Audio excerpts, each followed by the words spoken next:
प्रथम प्रथम आपण प्रभुपाद स्वामींना, आपल्या राधा गोविंदांना प्रणाम करूया, त्यांचे आशीर्वाद घेऊया. पुन्हा प्रभुपाद स्वामींना प्रणाम करते. त्यांच्यामुळे गीता शिकण्यास सोपी झाली. हं. त्याच्यानंतर आमच्या नामानिष्ठदास प्रभूजींना प्रणाम करते. पुन्हा आमच्या मराठीच्या ग्रुप हेड पूजा माताजी, त्यांना प्रणाम करते. आणि आमची ही पूर्ण टीम, आता तुम्ही बघितलं योजना माताजी, आपल्या अ, दुसऱ्या पण माताजी, त्या किती वेळेत येतात आणि त्यांचा वेळ देतात. हे आणि ह्याच्या पाठीमागे पण एक खूप टीम मोठी असते, ज्यामुळे आपण हा क्लास सुरळीतपणे घेऊ शकतो. तर आणि रेश्मा माताजी, तर ह्या सगळ्यांना आपण सादर प्रणाम करते. आणि तुम्ही पण सगळे 18व्या दिवसापर्यंत उत्साहाने येत राहिलात. कसं असतं ना, हे जे शिकतो आपण ह्यामध्ये आपल्यामध्ये एक उत्साह हवा शिकण्यासाठी. तर तुम्ही सगळे तुमचा वेळ देता आणि इथे आलात आणि त्यामुळे थोडंसं आम्हाला पण शिकवायला उत्साह आला. आणि इथे छोटीशी सेवा पण मिळाली. तर त्याबद्दल तुमचे पण आभार. हं. तर आपण आहे ना, आजच्या अध्यायाचं नाव आहे मोक्ष संन्यास योग. ॲक्चुअली 17व्या अध्यायापर्यंत सांगायचं ते सगळं सांगून झालेलं आहे. हा अध्याय ना, म्हणजे सगळ्याचं हे आहे, उजळणी असल्यासारखी आहे परत एकदा. आणि भगवंतांनी इथे फायनल निष्कर्ष दिलाय. म्हणजे बघू आपण आता ते. तर माताजी घ्या पुढे. आणि सत्व, रज आणि तम हे गुण आपल्या सगळ्यावर कसा प्रभाव टाकतात हे आज पण बघूया आपण. आता काल होतं ना, कालच्या अध्यायात अर्जुनाने विचारलं होतं, की जे अनधिकृत उपासना, म्हणजे स्वतःच्या मनाला वाटेल अशा पद्धतीने उपासना करतात, की ज्याचा शास्त्रांशी काहीही संबंध नाहीये. ओके. मग अशांचं काय होतं? अशा उपासनेचं. तर कृष्णाने काय सांगितलं, की अशी अनधिकृत उपासना असते ना, म्हणजे कुणाचीही श्रद्धा ही सत्व, रज आणि तम या 3 प्रकारामध्ये येते. ज्या गुणांच्या प्रभावाखाली मनुष्य असतो ना, त्या. मग त्याच्यानंतर फक्त श्रद्धाच असं नाही. आपण काय खातो, काय यज्ञ, तप, दान करतो, ह्या सगळ्यावर हे गुण प्रभाव टाकत असतात. मग त्याच्यानंतर आपल्याला थोडं तप सांगितलंय कृष्णाने कालच्या अध्यायात, की शरीराचे तप, मनाचे तप, वाणीचे तप. मग त्याच्यानंतर ओम तत्सत ह्याचा आपण अर्थ बघितला. दान बघितलं 3 प्रकारचं. आता आजही आपण बघणार आहोत. आणि कृष्णाने सांगितलं, की अशा प्रकारे जे तुम्ही काही करता, शास्त्रविधींना सोडून, त्याचा तुम्हाला याही जन्मात उपयोग होत नाही आणि ना पुढील जन्मात, म्हणजे अ, की बाबा मृत्यूनंतरही त्याचा काही उपयोग होत नाही. त्यामुळे आपण चेक करायला हवं, की मी हे जातोय, इथे कुठली घाई नाहीये आपल्याला. हं. पण मी हे करतोय हे योग्य मार्गावर आहे की नाही, हे आपण नक्की बघायला हवं.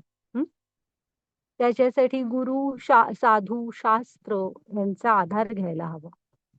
माताजी घ्या पुढे. आता आजचा अध्याय आहे ना, तो बघूया आपण. तर इथे ना, अध्यायाच्या सुरुवातीलाच ना, अर्जुन प्रश्न विचारतो, की त्याग कशाला म्हणतात आणि संन्यास म्हणजे त्याग आणि संन्यास ह्यात काय फरक आहे? कशाला म्हणतात त्याग? कशाला म्हणतात संन्यास? ते पाहणार आपण. मग हा अध्याय आपल्याला योगाद्वारे बंधनातून मुक्तता शिकवतो, की तुम्ही एकतर आपण जे 3ऱ्या अध्यायापासून पाहतोय, की आपण फळांची अपेक्षा कमी, मी आणि माझं ह्याच्या पुढे जायला हवं तुम्ही. की तुम्ही लक्षात घ्या, की स्वतःला ना तुम्ही अ, मी आणि माझं ह्याच्या पुढे जाऊन जीवेत स्वभाव नित्य कृष्णेर दास. हां, की मी भगवंतांचा नित्य अंश आहे, त्यांचा दास आहे. ह्यापर्यंत आपल्याला पोहोचायचंय. आणि हे कशामुळे होतं? ज्ञानामुळे होतं. हं. मग त्याच्यानंतर कर्म करण्यासाठी 5 घटक आवश्यक असतात. ते पाहू आपण. मग पुन्हा आहे, हे 3 गुण कसं सगळं नियंत्रित करत असतात, ते आपण श्लोक आहेत, ते पाहू आपण. कृष्णाने परत एकदा सांगितलेलं आहे, की तुमची बुद्धी, मन सगळं हे 3 गुणांच्या प्रभावाखाली असतं. पुन्हा एकदा वर्णाश्रम व्यवस्थेचं ध्येय काय आहे ते सांगितलंय. आपण ह्याच्या आधी पण 4थ्या अध्यायात पाहिलेलं आहे. हां, वर्णाश्रम व्यवस्था. आताही पाहणार आहोत आणि त्याचं ध्येय काय आहे हे पण बघा. असा तुम्ही कुठल्याही वर्णात राहा. ओके. मग त्याच्यानंतर ब्रह्मस्तर, परम गोपनीय ज्ञान काय आहे? आणि त्याच्या पुढे फक्त शुद्ध भक्ती, की आपल्याला मागेही बरेचदा कृष्णाने सांगितलेलं आहे, की त्यांना प्राप्त करण्यासाठी फक्त एकमेव मार्ग आहे, तो म्हणजे अनन्य भक्ती. हं. आणि मग निष्कर्ष, हा निष्कर्ष संजयाने दिलेला आहे. पहा तुम्ही. हं. माताजी घ्या पुढे. वाचा माताजी. सन्न्यासस्य महाबाहो तत्त्वमिच्छामि वेदितुम् त्यागस्य च ऋषिकेश पृथक् केशिनिषूदन. हरे अर्जुन कृष्ण. म्हणाला, हे महाबाहो ऋषिकेश, हे केशिनिषूदन, मला त्याग आणि संन्यासाचे तत्व जाणण्याची इच्छा आहे. हरे कृष्ण. ओके. हं. तर इथे ना अर्जुन काय म्हणतोय बघा, की मला त्याग आणि संन्यास ह्याचं त्याग म्हणजे काय? संन्यास म्हणजे काय?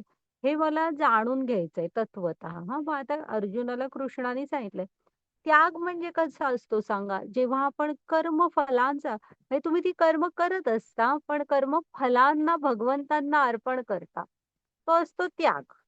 हां, आपण एक त्यागाचं चक्र पण 3ऱ्या अध्यायात पाहिलं होतं बघा. पर्जन्याचं होतं तिथं ते. हां, तर त्याग म्हणजे काय? जेव्हा तुम्ही शास्त्रांप्रमाणेच आयुष्य जगत असता आणि ती जी कर्मफलं असतात ती आपण भगवंतांना अर्पण करतो. आणि संन्यास हा सगळ्यांना शक्य नसतो घेणं. हां, सांसारिक जबाबदाऱ्या असतात आणि भगवंतांना हे आवडत नाही म्हणजे मिथ्याचार आवडत नाही. त्यामुळे मनात भौतिक गोष्टी आहेत आणि तुम्ही संन्यास बाहेरून दाखवताय त्याला भगवंतांना नाही आवडत तो. हां, मग त्यामुळे जर का शक्य असतो ज्यांना ते घेतात संन्यास. मग तो संन्यास याचा अर्थ काय असतो तर ती कोणतंही भौतिक कार्य करायचं नाही. म्हणजे मग ते जॉब नाही करणार किंवा गृहस्थाश्रम स्वीकारणार नाहीत किंवा पैसे मिळवण्यासाठी मी काय करणार नाही असं. हां, तर हा असतो संन्यास. पण त्यांनी जे धार्मिक कार्य आहेत, आध्यात्मिक उन्नतीसाठी जे करायचंय, ते मात्र त्यांना करावं लागणार. त्यापासून त्यांना थांबवता येणार नाही स्वतःला. ते करावंच लागतं त्यांना. तर तो असतो संन्यास. संन्यास म्हणजे काय, की मी कुठलंही भौतिक कर्म करणार नाही. आता इथं ना अर्जुन काय म्हणतोय बघा त्यांना, ऋषिकेश म्हणतोय. हां, ऋषिकेश म्हणजे काय सांगा? अ, ऋषी म्हणजे इंद्रिय हां. आणि त्याचे म्हणजे इंद्रियांचे स्वामी. ऋषिकेश या शब्दाचा अर्थ इंद्रियांचे स्वामी. मग आता इथं अर्जुनाला तुम्ही त्याग म्हणा किंवा संन्यास हे कशाशी निगडीत आहे सांगा? तुमच्यामध्ये तुम्ही आसक्ती विरहित व्हायला हवं. थोडं वैराग्य यायला हवं आणि ते ज्ञानाच्या प्रकाशाने आलेलं टिकणारं वैराग्य हवं, युक्त वैराग्य. फल्गू वैराग्य नकोय आपल्याला. हां, मग आहे ना आता आपल्याला गाणं शिकायचंय, तर आपण कुणाकडे जाणार? ज्यांना संगीताचा ज्यांनी अभ्यास केलाय, विशारद वगैरे आहेत, जे संगीतातले जाणकार आहेत, अशांकडेच जाणार ना आपण. किंवा अजूनही तुम्हाला काय जाणायचंय, तर त्या क्षेत्रातल्या शिकलेल्यांकडे जाऊ. तसं इथं अर्जुनाला आता आपल्या ही जी धावणारी इंद्रिय आहेत ना, ही कंट्रोलमध्ये हवी आहेत. त्याला कळलंय, की हे भगवंत हेच इंद्रियांचे स्वामी आहेत. जर का आपली ही इंद्रिय त्यांचे जे स्वामी आहेत त्याच्यामध्ये गुंतवली तर ती कधीच इकडे-तिकडे हे वाईट मार्गाला जाणार नाहीत. तुम्ही पण बघा आपले सर्व इंद्रिय जर का तुम्ही कृष्णांमध्ये गुंतवलीत ना, तर हा भवसागर आपण नीट पार करू शकतो. हां, त्यामुळे तो जे इंद्रियांचे स्वामी आहेत, त्यांच्याच चरणांमध्ये इंद्रियांना हा समर्पित करतोय. म्हणून ते ऋषिकेश म्हणून हाक मारली आहे. आणि केशी निषूदन तर हे जो केशी हा कंस भगवंत लहान असताना म्हणजे त्यांच्या गोकुळामध्ये त्यांना मारण्यासाठी विविध राक्षस पाठवायचा. मग आहे ना एकदा एक केशी नावाचा घोडा पाठवला होता. तो आहे बघा चित्रात असा मोठा होता खूप. तसं ना त्याला मारलं म्हणून केशी निषूदन असं नाव आहे कृष्णांचं.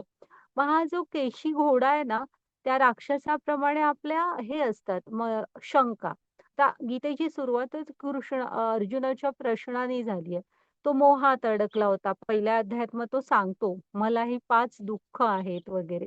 हां, मग आता अर्जुन म्हणतोय, की कृष्णा म्हणजे ना तुम्ही भगवंतांकडे जाताना निशंक मनाने 100% पूर्ण विश्वास भगवंतांवर ठेवून आपण जायचं असतं. त्यामुळे आता तो म्हणतोय, की माझ्या शंका तर सगळ्या संपलेल्या आहेत आणि जरी काही उमटल्या, शंका मनात आल्या, तरी तू केशी निषूदन म्हणून हाक मारतोय, की तुम्ही त्या हे करून टाका, बाजूला करा आणि माझं मन तुमच्यावर स्थिर असू दे. हं. घ्या माताजी पुढे.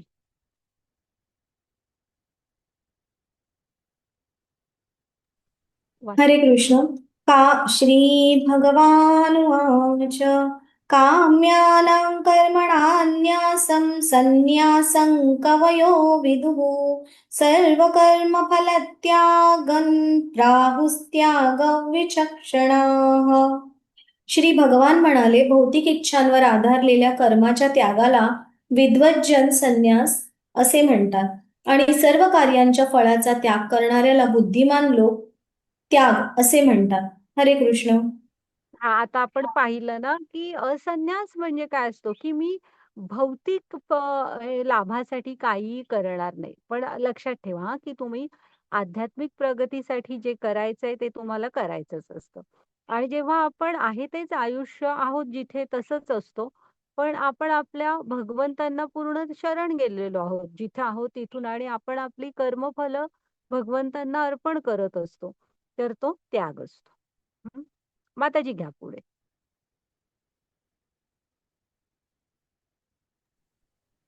हरे कृष्ण.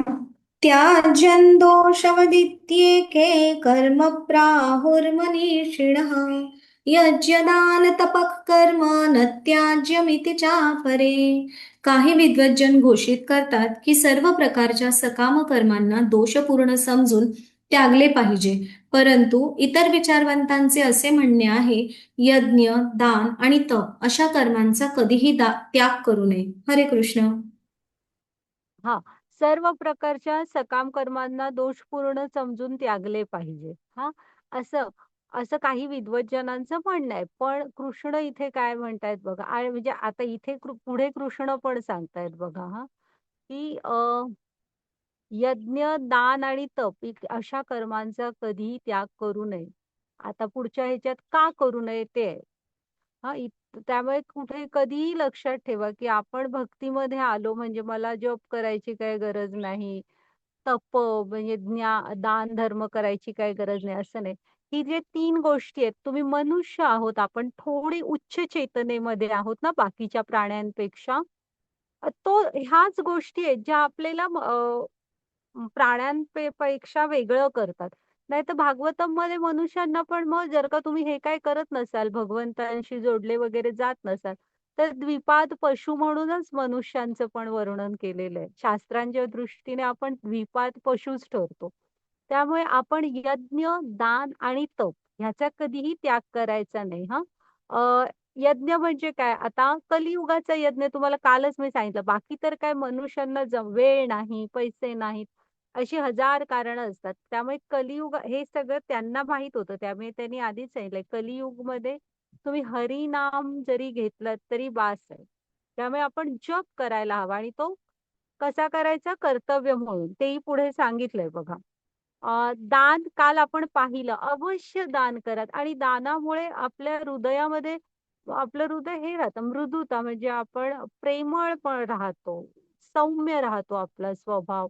तुमचं उत्पन्न शुद्ध होत असतं. हं. आणि गृहस्थांचं कर्तव्य आहे, की आपण दान करायला हवं. कुठलंही गीतेचं ज्ञान द्या, काहीही करा, पण आपण समाजाचे ऋणी असतो. त्यामुळे ते ऋण आपल्याला फेडायचं असतं. आणि तप आता ॲट लीस्ट 4 प्रभुपाद स्वामींनी जे आपले भक्तीचे 4 नियामक तत्व सांगितले आहेत पहा, की ते तरी पालन करायचा सुरुवातीला प्रयत्न करा. बाकी वेगळं काही तप नाही जमलं तरी, की तुम्ही शाकाहारी बना.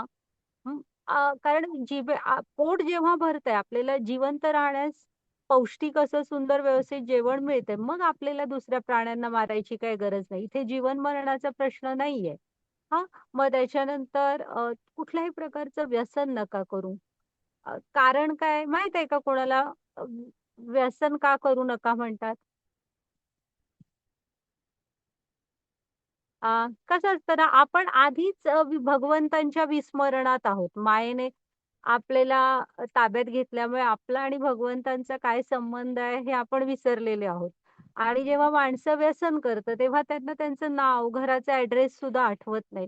म्हणजे आधीच विस्मरणात आहोत ते आणि विस्मरणात जातो. त्यामुळे कुठल्याही प्रकारचं व्यसन नका करू. पापच आहे, शरीर पण हे होतं. आपण मार खात असतं शरीर आपलं. मग त्याच्यानंतर कुठल्याही प्रकारचा जुगार खेळू नका आणि अवैध शारीरिक संबंध नाही ठेवायचे. एवढे तरी 4 तप म्हणून करायला आपण प्रयत्न करायला सुरू करा हां. ओके, माताजी घ्या पुढे. आणि आहे ना तुम्ही जेव्हा जुगार खेळता ना, तेव्हा तुमच्यामधली सत्यता निघून जाते आणि जेव्हा आपण अवैध शारीरिक संबंध असतात, त्यामुळे तुमची शुची निघून जाते. आणि हे सगळे दैवी गुण आहेत. हे भगवंतांकडे जायला मदत करतात आपल्याला. आणि प्रभुपाद स्वामींचं म्हणणं आहे, ही 4 पापाची मूळ कारण आहे. मग त्यामुळे त्यापासून दूर राहायचा प्रयत्न करा. ओके, वाचा माताजी. हरे कृष्ण. यज्ञदान तपः कर्म न त्याज्यं कार्यमेव तत्. यज्ञोदानं तपश्चैव पावनानि मनीषिणाम्. हरे कृष्ण. संजना माताजी वाचा. ओके, चालेल माताजी. हरे कृष्ण. सादर प्रणाम. यज्ञ, दान, तप या स्वरूपाच्या कर्माचा त्याग करू नये. ती कर्मे केलीच पाहिजेत. यज्ञ, दान आणि तप ही कर्मे तर महात्म्यांना देखील पवित्र करतात. हरे कृष्ण. हां. बघा इथे आता ना, कृष्णाने काय सांगितलं, इथे गीता ही भगवंतांची वाणी आहे. तर काय म्हणतात बघा, की यज्ञ, दान, तप या स्वरूपाच्या कर्मांचा त्याग नाही करायचा आपण. हां. आणि का नाही करायचा? ती कर्मे केलीच पाहिजेत. ती काय आहे? तर ती महात्म्यांना पण पवित्र करतात. म्हणजे जे ऑलरेडी शुद्ध भक्त आहेत, हां, आत्म्याच्या स्तरावर स्थित आहेत, अशांना पण ते पवित्र करतात. त्यामुळे आपण तर त्याचा त्याग करूच नाही शकत. आणि इथे ही दक्ष प्रजापतींची गोष्ट खूप मोठी आहे. रामायणात वगैरे आहे, भागवतममध्ये पण आहे. आपल्याला माहीत आहे सगळ्यांनाच शंकरांना कमी दाखवण्यासाठी दक्ष प्रजापती ते एक यज्ञाचं आयोजन करतात. मग ती आता गोष्ट नाही मी सांगत बसत. मग सती हट्ट करते, की मला जायचंय. शंकर महादेव नको म्हणत असतात जायला, पण ती जाते. मग तिथे पतिदेवांचा अपमान झालेला ते सगळं ऐकून तिला सहन होत नाही. मग ती स्वतःला योग अग्नीमध्ये भस्म करून घेते आणि मग पुढे सगळा गोंधळ म्हणजे ते जे यज्ञ जो मांडलेला असतो ना, तो सगळा विध्वंस होतो.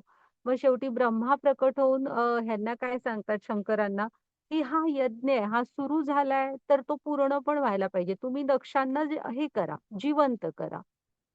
मग आहे ना, शंकर एक बकऱ्याचं डोकं दक्ष प्रजापतींना लावतात आणि त्यांना जिवंत करतात. हां. आणि मग ते त्यांना परत आठवण होते, की आपलं काय चुकलं वगैरे. मग ते शंकरांच्यांना प्रणाम करतात, त्यांची माफी मागतात, तो यज्ञ पुरा करतात आणि त्याच्यानंतर काशी क्षेत्रामध्ये जाऊन ओम नमः शिवायचा जप करत उर्वरित आयुष्य घालवतात. हं. तर इथे ना लक्षात ठेवायचं, की तुम्ही जे काही यज्ञ, दान, तप करता, हे आपलं कर्तव्य म्हणून करायचंय. त्याच्यामध्ये अहंकार नाही असायला हवा. कोणाला कमी दाखवण्यासाठी वगैरे नाही. तुमच्याकडे कुठली पॉवर आहे, सत्ता आहे, तर त्याचा उपयोग अ, समाजाच्या कल्याणासाठी. भागवतमच्या सुरुवातीला पण एक यज्ञ करत असतात. 88,000 ऋषीमुनी. पण कशासाठी करत होते? तर कलियुगातल्या मनुष्यांचं वर्णनच आहे. ते कसे अल्पबुद्धी आणि अल्पजीवी वगैरे असणार. तर त्यांच्या कल्याणासाठी ते करत असतात. तर यज्ञ वगैरे जे काही करायचं त्याचं ध्येय हे समाज कल्याण असायला हवं. हं. असं नाही की कुणाला कमी मग त्याचा विध्वंस हा होणारच. मग ती प्रल्हादांची आत्या ती अग्नीत जळणार नाही असं वरदान असतं. पण म्हणून ती प्रल्हादांना होळीमध्ये घेऊन बसते की ते जळून जाऊ देत, आपण सेफ राहू. पण बघितलं ना, बरोबर उलट होतं. ओके. हा, तर आपण कधीही यज्ञ, दान आणि तप ह्यांचा त्याग नाही करायचा. इथे ना तो 15.15वा श्लोक आहे. तर प्रभुपाद स्वामी इथे म्हणतात, ते फक्त तुम्हाला सांगते 1 मिनिटात. सर्वस्य चाहं हृदि सन्निविष्टो मत्तस्मृतिर्ज्ञानमपोहनञ्च वेदैश्च सर्वैरहमेव वेद्यो वेदांतकृत्वेद विदेव चाहम. हा, तर त्याचा अर्थ काय आहे की मी सर्व प्राणीमात्रांच्या हृदयात स्थित आहे. माझ्यापासूनच स्मृती, ज्ञान आणि विस्मृती होते. सर्व वेदांद्वारे जाणण्यायोग्य मीच आहे. निस्संदेह मी वेदांताचा संकलक आणि वेदांचा ज्ञाताही आहे. हा, मग इथे भगवंत काय म्हणतात, मी सर्व प्राणीमात्रांच्या हृदयात स्थित आहे आणि माझ्यापासूनच स्मृती, ज्ञान आणि विस्मृती होते. मग प्रभुपाद स्वामी म्हणतात की मॉडर्न सायन्स हे सगळ्या फंक्शन्स आपल्या मेंदूशी जोडतं, ब्रेन बरोबर. हां, आणि मग इथे ही जी दक्ष प्रजापतीची गोष्ट आहे ना, आता त्यांचं तर ते ओरिजिनल डोकं महादेव कापून टाकतात आणि बकऱ्याचं लावतात.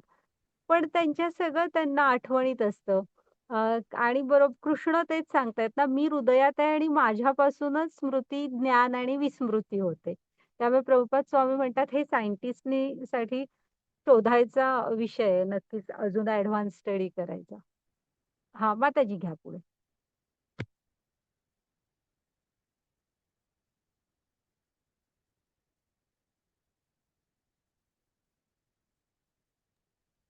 हरे कृष्ण. एतान्यपि तु कर्माणि सङ्गं त्यक्त्वा फलानि च कर्तव्यानीति मे पार्थ निश्चितं मतमुत्तमम्. हरे कृष्ण. हरे कृष्ण. ही सर्व कर्मे कोणत्याही प्रकारची आसक्ती किंवा फळाच्या अपेक्षेविना केली पाहिजेत. हे पार्था, ही कर्मे कर्तव्य बुद्धीने केली पाहिजेत. हे माझे अंतिम मत आहे. हरे कृष्ण. आता तुम्ही यज्ञ, तप आणि दान हे आता मगाशी म्हटलं तसं कोणाला कमी दाखवण्यासाठी, कोणाच्या पुढे जाण्यासाठी असं नाहीये करायचं. हां, आपल्याला आपल्याला कसं करायचंय ते कुठल्याही फळाच्या अपेक्षेविना. माझं कर्तव्य म्हणून आपण करायचंय. इथे बघा, काल म्हटलेलं तसं जप वगैरे करताना माझं देवा हे काम कर, मग मी इतके माला करतो, असं नाही. ते आपलं कर्तव्य म्हणून त्याचा आनंद घ्या. त्याच्यामुळे आपण भगवंतांशी जोडलो जातो. हं. आता इथे ती दोघं बघा, ते बकरीचं पिल्लू पाण्यात पडलं अरे ओ होतं. ते पांडू, खेळतायत बघा. हं. इतना क्यों कसं? सोचते हो? सब मुझ पर छोड़ दो ना, मैं हूं ना तुम्हारा. योजना माताजी, तुम्ही तुमचा माईक ऑफ कराल? हां, हे पुढचीच हे घ्या स्लाईड.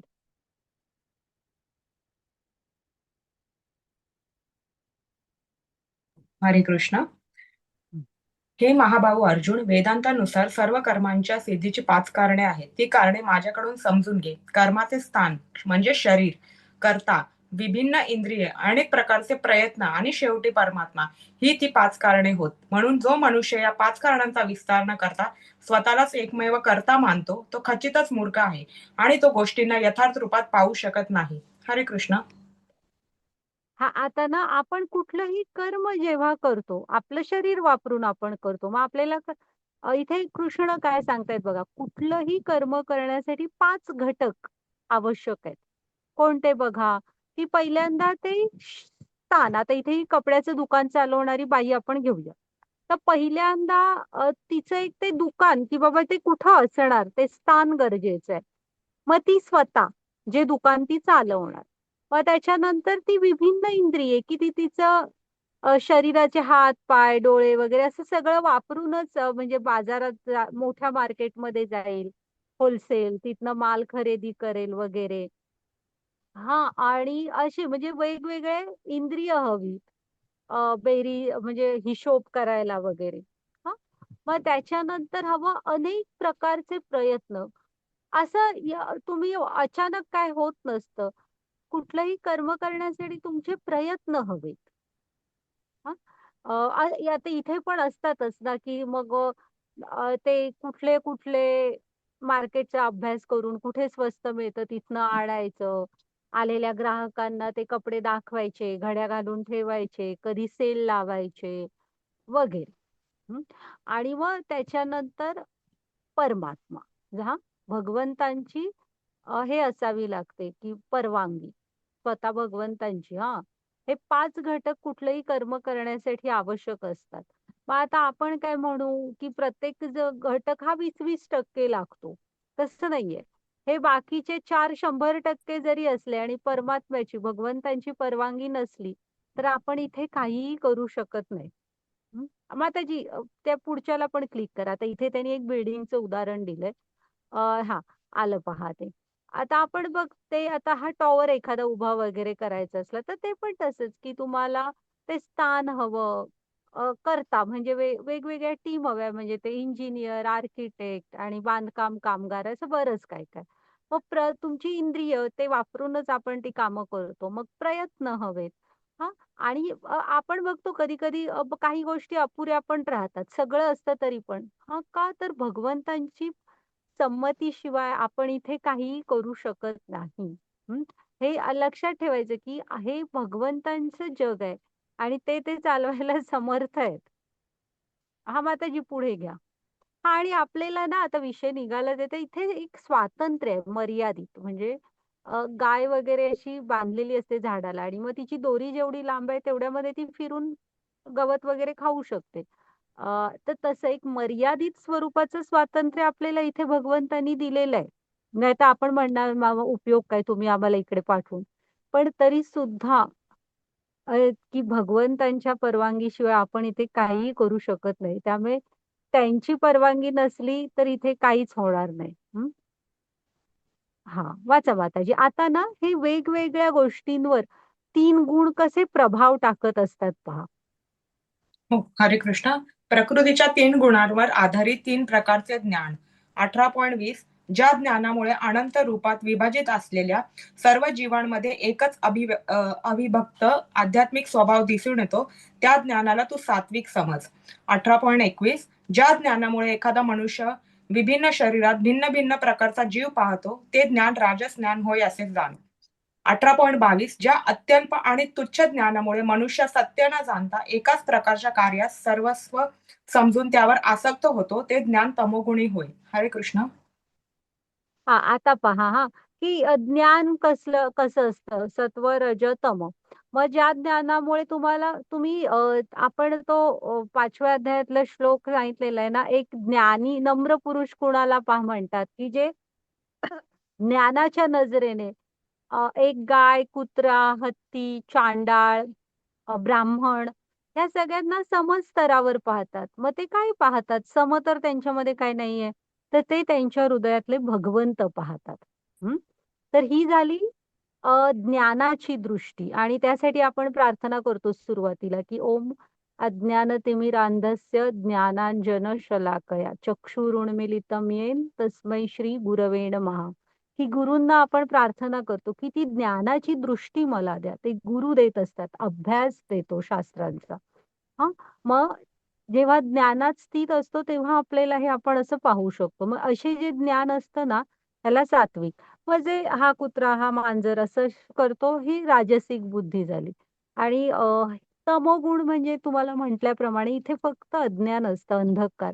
ती त्यांची जे काही व्यसनं आहेत किंवा जे त्यांची विचित्र अशी रात्री 2:30-3 ला झोपणे, सकाळी 12-12:30 ला उठणे वगैरे अशी एक ती लाईफस्टाईल आहे. त्याच्यामध्येच अडकून पडलेले असतात. बाकीच्या जगाचं काही घेणं-देणं नाही. ती असं ज्ञान असतं ते तामसिक. हां. हां, घ्या माताजी पुढे. आता ही जी नजर आहे ना आपल्याला अ, ही तोच एक परमात्मा पाहतात प्रत्येकाच्या शरीरामध्ये. ते ज्ञान सात्विक म्हणतायत ना, तर तुम्हाला गोष्ट आठवते का ते एकदा अ, नामदेवच बहुतेक भाकरी करत असतात आणि एक कुत्रा येतो आणि तो त्यांच्या तिथली भाकरी पळवून घेऊन जातो. तर ते त्याच्या मागे जात असतात, की "तू कोरडी भाकरी तुझ्या घशाला लागेल, तू तूप घे" म्हणून. किंवा आपल्याला एकनाथांची ती गोष्ट माहीत आहे ना, गंगाजल घेऊन येत असतात आणि गंगाजलाशिवाय कोणतरी तडफडत असतात. तर त्या काळी गंगाजल एवढं सोपं नव्हतं मिळवायला. तरी सुद्धा तो तहानलेला होता म्हणून त्याला देऊन टाकतात. असा विचार करत नाहीत, की मला पाहिजे ते वगैरे लगेच तर मिळणार नाही आता परत. तर ही ती ज्ञानाची नजर असते, की ते सगळ्यांच्या हृदयामधला परमात्मा पाहतात, शरीर नाही पाहत. हां, वाचा माताजी आता. हरे कृष्ण. प्रकृतीच्या 3 गुणांवर आधारित 3 प्रकारची कर्मे. 18.23 जे कर्म नेमलेले आहे आणि आसक्तीविना केले जाते, जे रागद्वेष न ठेवता आणि फळप्राप्तीच्या इच्छेविना केले जाते, त्या कर्माला सात्विक कर्म म्हणतात. 18.24 परंतु फलाची इच्छा धरणाऱ्या मनुष्याकडून मोठ्या प्रयासाने जे कर्म केले जाते आणि जे मिथ्या अहंकारयुक्त बुद्धीने केले जाते, ते रजोगुणी कर्म होय. 18.25 जे कर्म मोहाने शास्त्रोक्त आदेशांची अवहेलना करून आणि भावी बंधनांचा विचार न करता किंवा हिंसा अथवा दुसऱ्यांना क्लेश देण्याकरता केले जाते, त्या कर्माला तामसिक कर्म म्हणतात. हरे कृष्ण. आता इथे कर्माचे प्रकार बघा. जे आसक्तीविना असं नाहीये, की तुम्ही गीता तुम्हाला कुठंच सांगत नाही, की तुम्ही कर्तव्य पालनापासून बाजूला व्हा. तुम्हाला तुमची कर्तव्य करायचीच आहेत. पण ते करताना कृष्ण काय सांगतायत, की तुम्ही निष्काम कर्मयोग भगवंतांना पूर्ण शरण जाऊन करायला हवं. की आपल्यामध्ये ही दृष्टी यायला पाहिजे, की हा भगवंता हे सगळं काही तुम्ही दिलेलं आहे. तुम्हाला समर्पित. तुम्ही तुमचे जॉब करा. तुम्हाला ज्या क्षेत्रात करियर करायचंय तिकडे जा आणि खूप प्रयत्न करा. जे तुमच्या हातात आहे. हां, आणि त्याच्यापुढे जे मिळतंय ते भगवंतांना समर्पित. हां, तू दिलंयस तुला समर्पित अशी आपली भावना असायला हवी. कर्म करताना. तर ह्याला म्हणायचं सात्विक कर्म. जे फळांची रजो असतात, की ज्यांना फळं हवीत म्हणजे हवीत. ते फळ मिळालं तर खूप आनंदी आणि नाही मिळालं तर खूप दुःखी.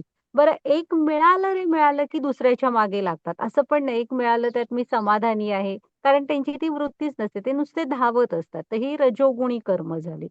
फळांशी बांधील असतात. आणि तमोगुणामध्ये कसं असतं ना, विनाकारण दुसऱ्याला त्रास द्या, मारझोड करा किंवा नुसती व्यसनं करा. हे सगळं तमोगुणी कर्म येतात, की आपल्यामुळे दुसऱ्यांना त्रास वगैरे होतोय.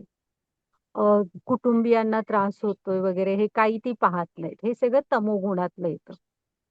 हां, माताजी पुढे. हरे कृष्ण. प्रकृतीच्या 3 गुणांवर आधारित 3 प्रकारचे कर्ता. 18.26 जो मनुष्य प्राकृतिक गुणांचा संग न करता मिथ्या अहंकाराविना निश्चयाने आणि उत्साहाने यशापयश यामुळे विचलित न होता आपले कर्म करतो, त्याला सात्विक कर्ता असे म्हणतात. 18.27 जो कर्ता कर्म फळांप्रती आसक्त होऊन फळे भोगू इच्छितो आणि जो लोभी, ईर्ष्याळू, अपवित्र तथा सुखदुःखांमुळे विचलित न होणारा असतो, त्याला रजोगुणी कर्ता म्हटले जाते. 18.28 जो कर्ता नेहमी शास्त्रविरुद्ध कर्म करतो, जो भौतिकवादी, हट्टी, कपटी, दुसऱ्यांचा अपमान करण्यात चतुर असतो आणि जो आळशी, सदैव खिन्न आणि काम करताना चालढकल करणारा असतो, त्याला तमोगुणी कर्ता म्हटले जाते. हरे कृष्ण. हां, मग आता इथे कर्ता सांगितलंय, की जो कर्मफलांच्या पूर्वी मी सांगितलं ना, की मी भगवंतांचा नित्य दास आहे आणि जे काही केलं हे त्यांना अर्पण आहे. असं जी भावना असते, तो की त्याने जाणलेलं असतं हे जे काही सगळं आपल्याला दिलंय, ते कुठेतरी भगवंतांची कृपा आहे. आपण काही इथे वेगळं घेऊन नाही आलेलो. तर असा हा कर्ता जो असतो तो सात्विक. मग जो माझा आहे, मला ह्याचा उपभोग घ्यायचा आहे, असं ह्या राजसिक. आणि तमोगुणातला मगाशी वर्णन केलं तसं, की दुसऱ्यांना त्रास देणं, त्यांची व्यसनं हां, आणि आळस, निद्रा अशी त्यांची लक्षणं. असे करते असं म्हणजे काम चुकवायचं वगैरे हे सगळं तमोगुणी करता. हं. माताजी घ्या पुढे.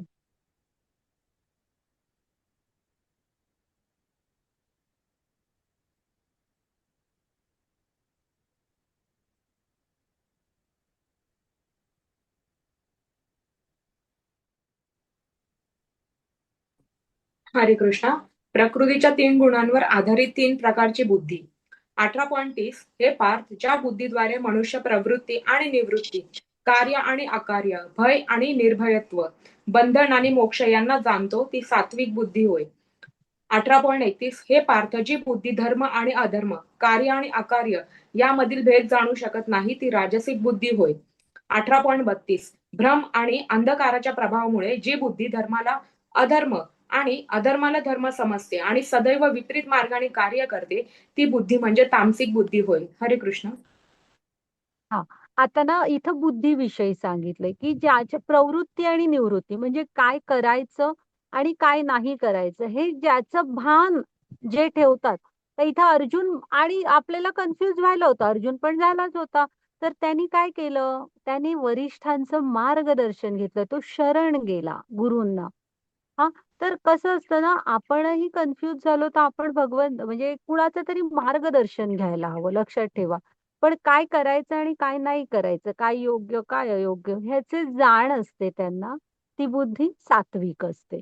आता राजसिक मध्ये कसं येतं की मला ते हवंय, त्याच्यासाठी मला काहीही करायला लागलं तर मी ते करणार, मग ही राजसिक बुद्धी.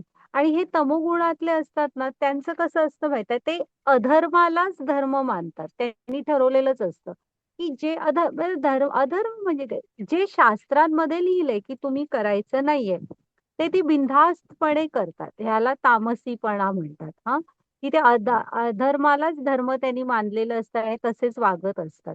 व्यसन करू नका, मारझोड करू नका, दुसऱ्यांना लुटू वगैरे नका, ते ती आरामात करत असतात सगळं. तर ही सगळी तामसी बुद्धी. हा, घ्या माताजी पुढे. हरे कृष्ण. प्रकृतीच्या 3 गुणांवर आधारित 3 प्रकारचे निश्चय. 18.33.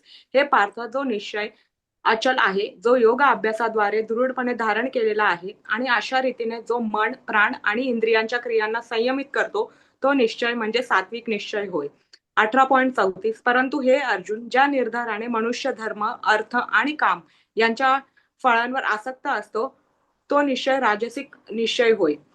18.35. हे पार्थ, जी धृती, स्वप्न, भय, शोक, विषाद आणि मोहाच्या पलीकडे जाऊ शकत नाही, ती दुर्बुद्धीपूर्ण धृती म्हणजे तामसी धृती होय. हरे कृष्ण. आता ना, इथे सात्विक निश्चय कुठला आहे की जो आता म्हणजे आढळ असतो असा, म्हणजे आता आपण ठरवलंय की बाबा मी इतके माळा जप करेन आणि तुम्ही करताय. हं. मग जराशी सर्दी झाली की पहिल्यांदा कामवाली बाई आली नाही की पहिल्यांदा आपण स्किप काय करणार, जप करायचा. किंवा गरम होतंय, थंडी खूप वाजते, तर ह्याला सात्विक निश्चय नाही म्हणत. की तुम्ही एकदा ठरवलंय ना, तर मग तो पूर्ण करायचा प्रयत्न करायला हवा, दृढपणा हवा आपल्या निश्चयामध्ये.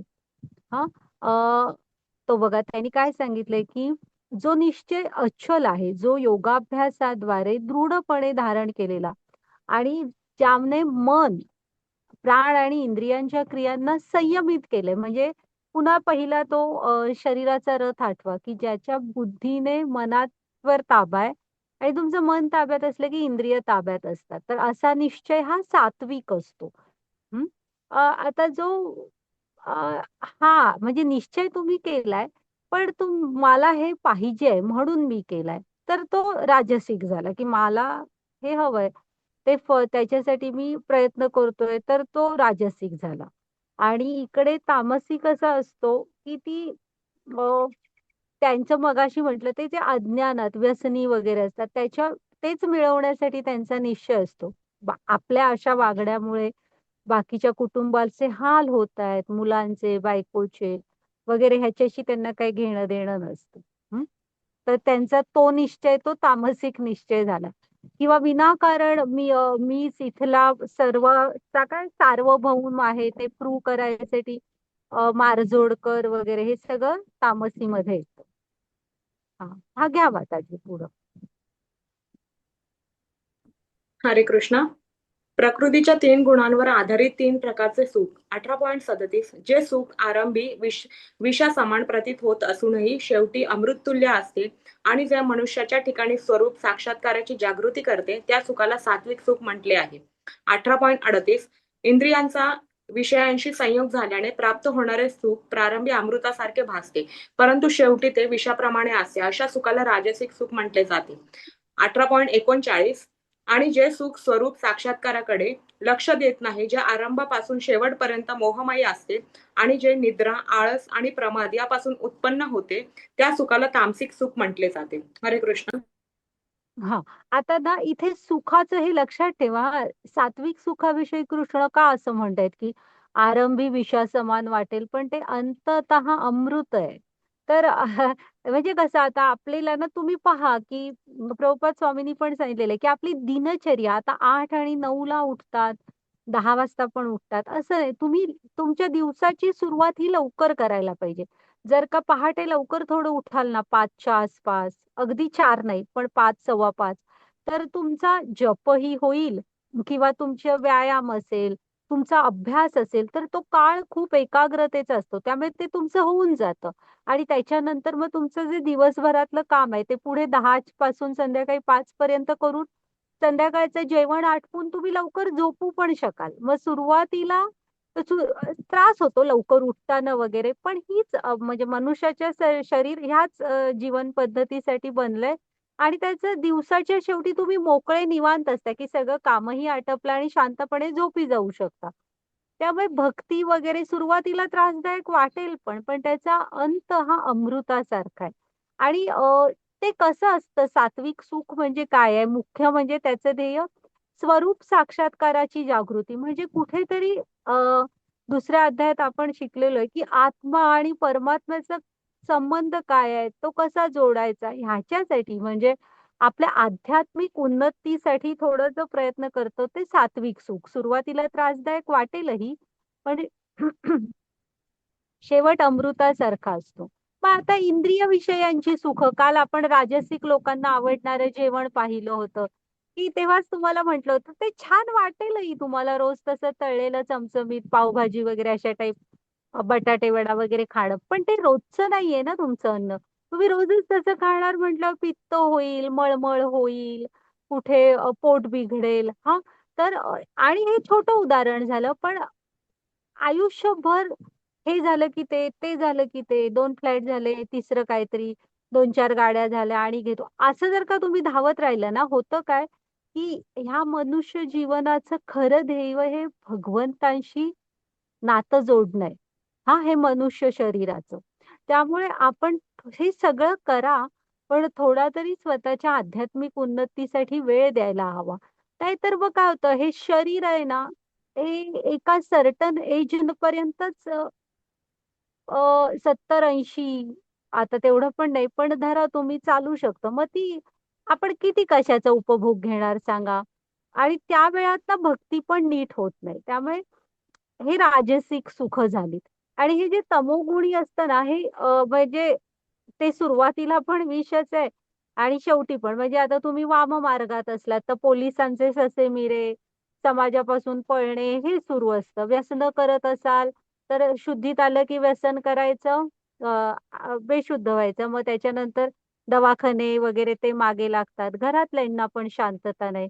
मग कृष्ण म्हणतात, ह्या ज्या तामसिक गोष्टी आहेत, हे सुरुवातही विष आहे आणि त्याचा अंतही विषासारखाच आहे. कारण तो आपण दैवासुर संपद विभाग योगमध्ये बघितलेलं आहे, की न सुखम न परम गती. काहीच प्राप्त होत नाही.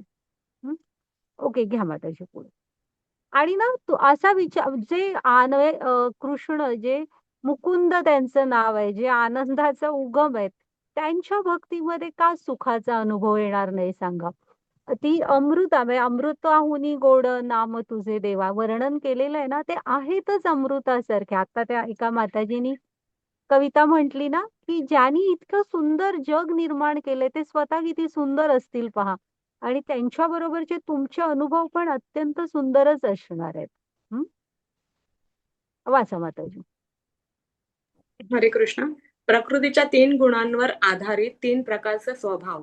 18.42 शांती, आत्मसंयम, तपस्या, पावित्र्य, सहनशीलता, प्रामाणिकपणा, ज्ञान, बुद्धिमत्ता आणि धार्मिकता या स्वाभाविक गुणांनुसार ब्राह्मण कर्म करतात.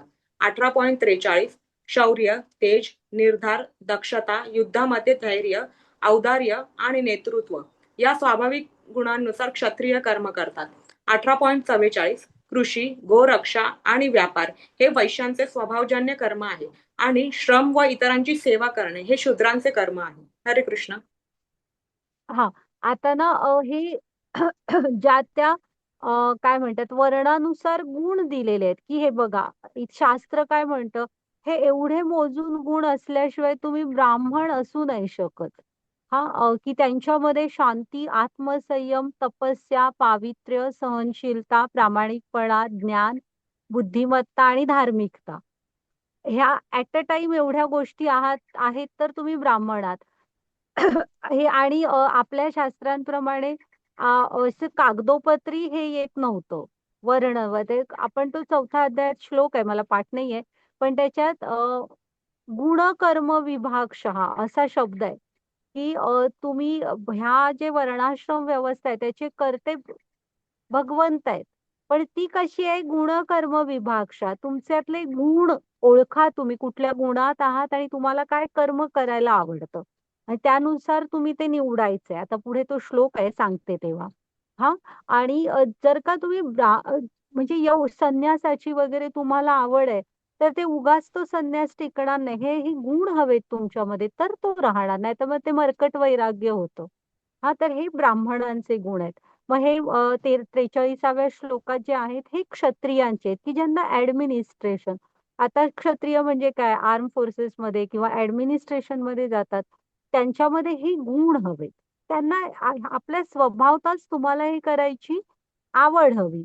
मग ज्यांना कृषी, गोरक्षा, व्यापार असं आवडतं, त्यांना वैश्य. हं. आणि ज्यांना फार डोक्याला त्रास नको आहे, आपल्या आपल्या हॉबीज वगैरे करायच्या आहेत. मग ज्यांना फक्त दुसऱ्यांना मदत करून माझी सॅलरी घेऊन बाबा मी सुखी राहतोय, तरी ठीक आहे. हां, तर ते शूद्रांचं. तर कलियुगात आहे ना, भागवतममध्ये सांगितलेलं आहे, की कलियुग हे थोडं अधःपतन झालेलं आहे. इथं ना ब्राह्मण असे कोण नाहीयेत. कलौ शूद्रो समजतो. म्हणजे कलियुगात सगळे त्यांचं म्हणणं आहे व्यासदेवांचं, हां, माझं नाही, की सगळे शूद्रच आहेत. हा माताजी घ्या पुढे. आणि इथे पुढे ना कृष्णाने सांगितलंय, आपलं हे जे वर्णाश्रम ध्येय आहे ना, त्याचं म्हणजे वर्णाश्रम व्यवस्था आहे, ती फक्त वर्ण नाहीये, त्याला पुढं आश्रम आहेत. तुम्ही लक्षात ठेवा, की पहिले 25 वर्ष ब्रह्मचारी राहून म्हणजे अ, तुम्ही ज्ञान मिळवायचा जास्तीत जास्त प्रयत्न करायला हवा. मग 25 नंतर तुमची इच्छा असेल तर लग्न करा आणि तो व्यवस्थित निभवा. हां. आणि गृहस्थाचं पहिलं कर्तव्य असतं, की तुम्ही जी संतती जन्माला घालाल किंवा तुमचे कुटुंबीय आहेत, ह्यांना तुम्ही भगवंतांशी जोडणं. ओके. त्यांना पण भक्ती प्रदान करणं. त्याच्यानंतर येतं वानव्य म्हणजे 50 पासून पुढं घरातल्या मुलांना मदत वगैरे करा. पण घरातलं लक्ष थोडं कमी करा, भक्तीमध्ये जास्त द्या. आणि 75 नंतर तर घरात काही डोकं घालूच नका. हां. तर हे विसरायचं नाहीये. तुम्ही वर्ण कुठलाही असो, ब्राह्मण, क्षत्रिय, वैश्य, शूद्र, त्या चौघांना पण आश्रम सोडून चालणार नाहीत. हा शब्दच मुळात वर्णाश्रम असा आहे आणि तो गुण-कर्म विभागशः आहे. कृष्णाने जो केला तो गुण आणि कर्म ह्याप्रमाणे आहे. वडिलांच्या कागदोपत्री चालत आलेल्या जाती वगैरे प्रमाणे नाहीये. तो तुम्हाला काय आवडतं ते तुम्ही स्वीकारायचं पूर्ण स्वातंत्र्य आहे. आणि प्रकृती जी आहे ना, ती तुम्ही कुठलं कर्म करताय त्याप्रमाणे तुम्हाला धरत असते. वाचा माताजी. यत्तः प्रवृत्तिर्भूतानां येन सर्वमिदं ततं स्वकर्मणा तमभ्यर्च्य सिद्धिं विन्दति मानवः. हरे कृष्ण. हरे कृष्ण. सर्व जीवांचा उद्गम आणि सर्वव्यापी असणाऱ्या भगवंतांची पूजा करून मनुष्य आपल्या स्वकर्माद्वारे सिद्धी प्राप्त करू शकतो. हरे कृष्ण. हां. तर आहे ना, लक्षात ठेवा, की वर्णाश्रम व्यवस्थेचं ध्येय हे भगवंतांची प्राप्ती आहे. इथं गीतेमध्ये कुठंच सांगितलेलं नाहीये, की हा मला प्राप्त करू शकतो आणि तो करू शकत नाही. तुम्ही प्रत्येक जण करू. आता प्राण्यांना जर का तेवढी उच्च चेतना असती, तर प्राणी पण करू शकले असते भगवंतांची प्राप्ती. फक्त गरज आहे, की तुम्ही स्वतःला कृष्णांशी जोडून घ्यायची. आणि कसं आहे, इथं ना भौतिक जीवन आहे. इथे आपल्याला स्वतःचं अन्न, वस्त्र, निवारा कमवावं लागतं. त्यासाठी तुम्हाला पैसे वगैरे कमवणं हे सगळ्यासाठी तुमच्यामध्ये काहीतरी कौशल्य वगैरे हवीत. त्यासाठी ही वर्णाश्रम व्यवस्था आहे. त्याचं ध्येय भगवत प्राप्तीच ठेवा, की ते करून मी माझं अन्न, वस्त्र, निवारा, सांसारिक जबाबदाऱ्या पार पाडेन. आणि ते करता आधी कृष्णांशी जोडून घ्यायला हवं तुम्ही. हं. त्याचं ध्येय भगवत प्राप्तीच ठेवायला हवं. आणि ह्यामधलं तुम्हाला जे सोपं वाटतं, तुमची आवड आहे, ते घ्या. जे तुम्हाला पाठन, यजन, याजन एवढंच आवडतंय, तर तुम्ही शिकवण्याकडे तर मग करा वेदांचा अभ्यास वगैरे. ॲडमिनिस्ट्रेशन आवडतंय तर त्यामध्ये जा असं. ओके, त्याच्यामध्ये कुठलीही जबरदस्ती नाही, पण ते करताना वर्णाश्रम आश्रम सोडू नका आणि जास्तीत जास्त आध्यात्मिक उन्नतीसाठी स्वतःला वेळ द्या. मग त्याची पुढची स्लाइड घ्या, नाहीतर काय होतं बघा आता पुढच्या ह्याच्यात. हा वाचा मग त्याची. हरे कृष्ण. श्रेयान् स्वधर्मो विगुणः परधर्मात् स्वनुष्ठितात् स्वभावनियतं कर्म कुर्वन्नाप्नोति किल्बिषम्. हरे कृष्ण. हरे कृष्ण. मनुष्याने आपल्याला प्राप्त झालेले कर्म सदोष रीतीने करणे हे परक्याचे कर्म स्वीकारून ते पूर्ण रीतीने करण्यापेक्षा अधिक श्रेयस्कर आहे. मनुष्याला त्याच्या स्वभावाला अनुसरून सांगण्यात आलेले कर्म हे कधीच पापाने प्रभावित होत नाही. हरे कृष्ण. हा, आता ना भगवंत पुन्हा इथे काय सांगतायत की तुम्ही तुम्हाला तुमचं कर्म करा, स्वधर्म. तुम्ही पाहायला हवं की आता अर्जुनही गोंधळात पडलाच होता ना समोर आपल्या स्वकीयांना पाहून. हा, तर आपण पण गोंधळात पडतो, पण आपण आपला स्वधर्म आता दुसऱ्याचं कर्म स्वीकारू नका म्हणतायत. तुमचं जमेल तसं करणं पण श्रेयस्कर आहे दुसऱ्याचं स्वीकारून काय करण्यापेक्षा. म्हणजे आता कसं आहे ना, तुम्ही करिअर वगैरे निवडताना जे तुम्हाला जमणार आहे, तुमची आवड आहे, ते तुम्ही करायला हवं. मित्र जातोय म्हणून जाऊन त्यात तुम्ही टिकाल असं होणार नाही ना. आता इथं काय सांगितलंय की जो त्या झाडावर चढेल तो जिंकेल. मग आता हत्ती म्हणाला की हे माकड माझं मित्र आहे, मी पण त्याच्यासारखा वागणार, तर त्याला ते अवघड आहे. आता ह्या सगळ्यांमध्ये एक माकड आणि शेजारचा पक्षी एवढं दोघंच हे करू शकतात. पेंग्विनला बर्फावरच चालता येतं किंवा तो पोहतो. हत्तीला तर झाडावर चढणं शक्य नाही. मासा ते करायला पाण्याच्या बाहेर आला तरी मृत्यू पावणार. सीलचं पण तोच, समुद्राकडचे आहेत, तो काही झाडावर चढू नाही शकणार. कुत्रा पण नाही चढू शकणार. हा, त्यामुळे कृष्णाने इथे सांगितलंय की तुम्ही तुम्हाला जे जमणार म्हणजे जे तुमचा स्वधर्म आहे त्याप्रमाणे कर्म करा. हा, आणि मुख्य म्हणजे लक्षात ठेवा की ह्या सगळ्याचं ध्येय हे भगवत प्राप्ती असायला हवं. हा, माताजी घ्या. कारण इथे ते शरीर आपलं निरोगी वगैरे राहण्यासाठी अन्न, वस्त्र, निवारा कमवा आणि भगवत प्राप्तीसाठी थोडा प्रयत्न करा. वाचा माताजी. स्लाइड नाही आली.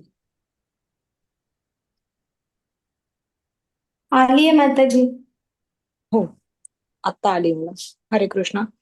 ब्रह्मभूत प्रसन्नात्मा न शोचति न कांक्षति समः सर्वेषु भूतेषु मद्भक्तिं लभते पराम. याप्रमाणे ब्रह्मभूत अवस्था प्राप्त झालेल्या मनुष्याला तत्काळ परब्रह्मांचा साक्षात्कार होतो आणि तो पूर्णपणे आनंदी होतो. तो कधीही शोक करीत नाही आणि कशाची आकांक्षाही करीत नाही. तो सर्व प्राणीमात्रांच्या ठिकाणी समभाव ठेवतो. अशा अवस्थेमध्ये त्याला माझ्या विशुद्ध भक्तीची प्राप्ती होते. हरे कृष्ण. हा, मग ब्रह्मभूत अवस्था म्हणजे काय लक्षात घ्या, तर तीच ती की जे सर्व प्राणीमात्रांच्या ठिकाणी समभाव ठेवतात. म्हणजे काय, तर ते प्रत्येकाच्या हृदयातला परमात्मा पाहत असतात. हा, ते शरीराकडे भेद करतच नाहीत. अशा अवस्थेमध्ये विशुद्ध म्हणजे अशा शुद्ध स्तरावर भक्तीची प्राप्ती होत असते. ओके, तर ह्याला म्हणायचं ब्रह्मभूत अवस्था. आणि ते बघा, ते साक्षात्कार होतो, ते पूर्णपणे आनंदी असतात, कधीही शोक करत नाहीत. हा, कशाची आकांक्षा पण करत नाहीत. तर अशी तर ह्यासाठी आहे ना आपल्या जीवनात गुरु येणं गरजेचं आहे. अचानक हे होत नाही. आपण गुरुनी दाखवलेल्या मार्गावर चालायचा हळूहळू प्रयत्न करायला पाहिजे आणि भक्तीमध्ये भगवंतांशी जोडण्याचा प्रयत्न करायला हवा. त्यासाठी ना तुम्ही आधी भगवंतांशी एक नातं जोडून घ्या. हा, त्यांना आपलं समजा, त्यांना तुमच्या जीवनाचा भाग बनवा. एक आमच्या अन्वया माताजींनी सांगितलेलं की तुम्ही त्यांना एकतर स्वतःचे आई वडील माना, गुरु माना, लहान भाऊ, मोठा भाऊ, मित्र, असं सखा, म्हणजे तुम्हाला जे आवडतं ते नातं भगवंतांशी जोडा आणि त्याच्यामध्ये त्यांच्याशी आदान प्रदान करा. हं? हा, माताजी घ्या पुढे.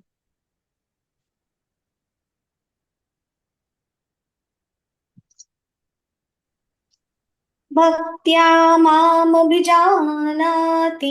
यावन्यष्टास्मि तत्त्वतः ततो मां तत्त्वतो ज्ञात्वा विशते तदनन्तरम्.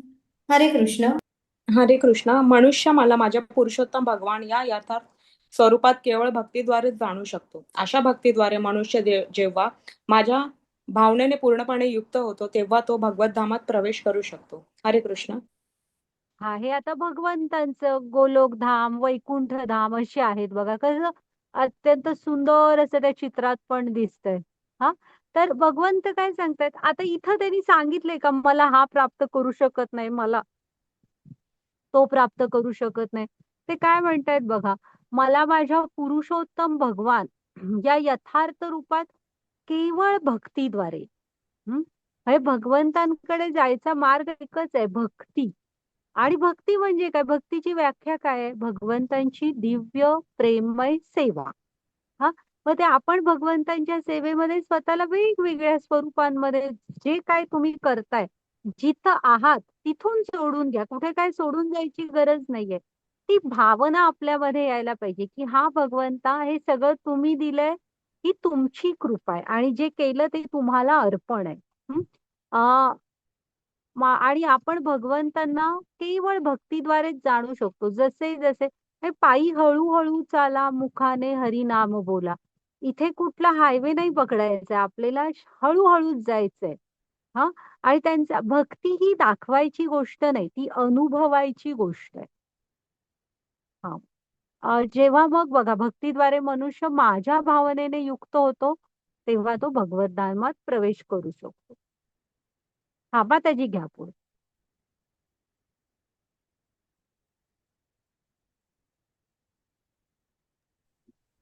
हरे कृष्ण. मच्चित् मच्चित्तः सर्वदुर्गाणि मत्प्रसादात् तरिष्यसि अथ चेत्त्वमहङ्कारा न श्रोष्यसि विनङ्क्ष्यसि. हरे कृष्ण. हरे कृष्ण. जर तू माझ्या भावनेने युक्त झालास तर माझ्या कृपेने तू बद्ध जीवनातील सर्व संकटे पार करशील. तथापि जर तू अशा भावनेमध्ये कर्म न करता आणि अहंकाराने माझे न ऐकता कर्म केलेस तर नाश पावशील. हरे कृष्ण. हा आता कृष्ण इथे एक आपल्याला इशारा पण देत आहेत की आपण बेभान होऊन धावत राहिलो तर नाश पावणार. जर का भगवंतांशी जोडून घेतलं कारण हा भवसागर आहे.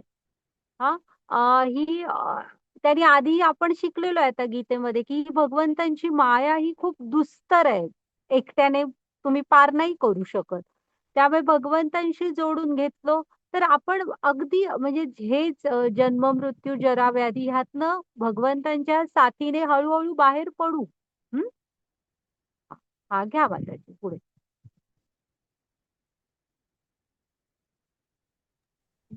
हरे कृष्ण. ईश्वरः सर्वभूतानां हृद्देशेऽर्जुन तिष्ठति भ्रामयन् सर्वभूतानि यन्त्रारूढानि मायया. हरे कृष्ण. हरे कृष्ण. हे अर्जुन परमेश्वर प्रत्येक जीवाच्या हृदयात स्थित आहे आणि तो सर्व जीवांचे भ्रमण निर्देशित करीत आहे. हे सर्व जीव मायेने बनवलेल्या यंत्रावर आरूढ आहेत. हरे कृष्ण. हा कसं आहे बघा की भगवंत इथे काय सांगतायत मी प्रत्येकाच्या हृदयात स्थित आहे. हा आता म्हणजे लक्षात ठेवा की फक्त मनुष्यांच्या नाही इथे जे सजीव आहेत त्या प्रत्येकाच्या हृदयात परमात्मा रूपाने भगवंत स्थित आहेत. हा आणि ते सर्व जीवांचे भ्रमण निर्देशित करीत आहेत. हे सर्व जीव मायेने बनवलेलं यंत्र म्हणजे हे जे शरीर आहे ना ह्याच्यामध्ये आपण आहोत आहोत आपण त्यासाठी भगवंत हृदयातच आहेत. गरज आहे ती आपण फक्त थोडस त्यांच्याकडे लक्ष देण्याची. तो एक चित्र ह्याच्या आधी तुम्ही पाहिलं असेल बघा एक स्लाइड की विषय फळ आपण दोन पक्षी दाखवले होते. एक असतो परमात्मा जो बघत असतो आणि खालच्या फांद्यावर जीवात्मा असतो जो फळं खाण्यात गुंतलेला असतो. अशी एक नजर करून फक्त वर बघितलं तर भगवंत हृदयातच आहेत आणि ते आपल्याला आपण त्यांच्याकडे जाऊ शकतो. पण ही जी इंद्रिय विषयांची फळं आहेत ना ते खाण्यात आपण इतके गुंतलोय की आपण भगवंतांकडे पाहतच नाही. ते हृदयातच आहेत पण आपण मायेमध्ये इतके गुंतलोय की हे फळ झालं की नाही इथली चांगली नाहीत, मग जरा शेजारच्या झाडावरची खातो. मग जरा 2 झाडं पुढं सोडून मग पुढे जाऊन बघतो जरा आणि गोड वेगळी काय फळं मिळतात का? असं आपलं सुरू असतं हां. हां, माताजी घ्या पुढे.